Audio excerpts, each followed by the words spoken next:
છે તમારું આજના નવા વિડીયોમાં। તો આપણે તમને ખબર છે કે ઉત્તરાયણ સ્પેશિયલ રેસીપી બનાવીએ છીએ। આપણે ચીકી બનાવી લીધી છે। હવે આપણે આજે બનાવશું મમરાના લાડવા।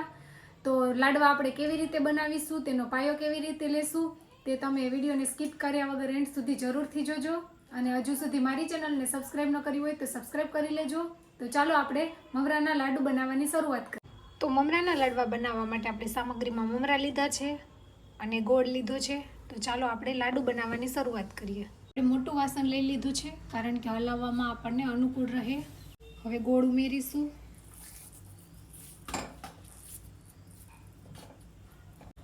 હવે આપણે 2 ચમચી જેટલું પાણી ઉમેરીશું। ગોળને સારી રીતે ગરમ કરશું।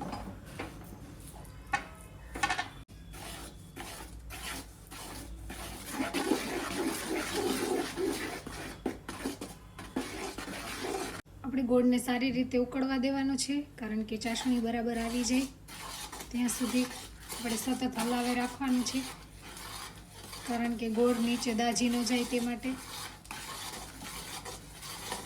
આપણે ચાસણીને ચેક કરવા માટે એક વાટકામાં પાણી લઈશું।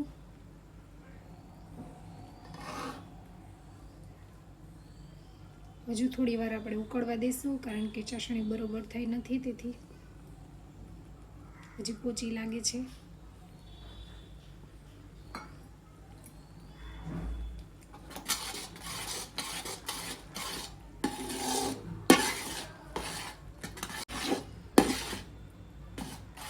તો સરસ ગોળ ઉકળી ગયો છે। આપણે ફરીવાર ચેક કરી લઈએ।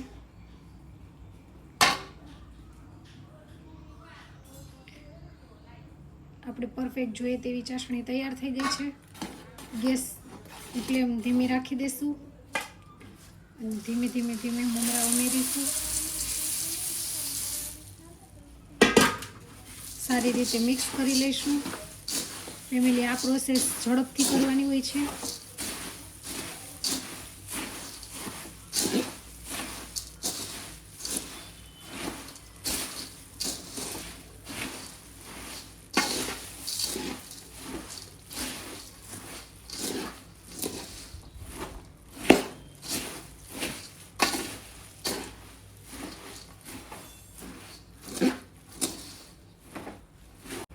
તો તમે જોઈ શકો છો ગોળ અને મિશ્રણ અને મમરા બધું સરસ રીતે મિક્સ થઈ ગયું છે। તો ફટાફટ આપણે લાડુ વાળી લઈએ। તો સેજ પાણીવાળો હાથ કરી અને આપણે ફટાફટ લાડુ વાળી લઈશું।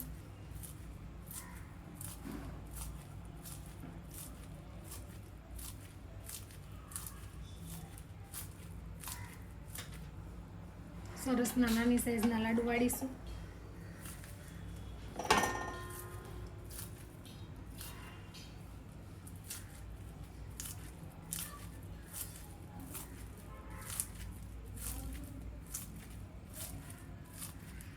તમે જોઈ શકો છો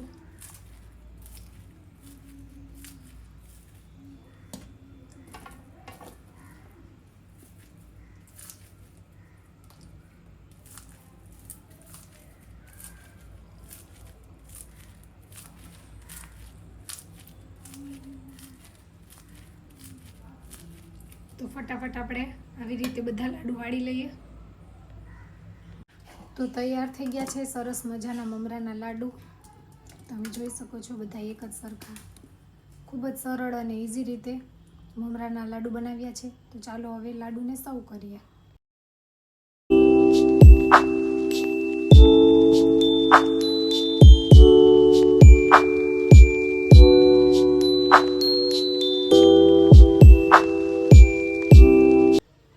તો ફેમિલી, તમને લાડુની રેસીપી કેવી લાગી તે કોમેન્ટ કરીને જણાવજો અને તમે પણ ઘરે ચોક્કસ આવી રીતે મમરાના લાડવા બનાવવાની ટ્રાય કરજો। પરફેક્ટ માપથી બનાવશો તો સરસ જ લાડવા બનશે। તો મળશું આવી નવી ઉત્તરાયણની રેસીપી સાથે। આવજો। જય સોમનાથ, બાય બાય।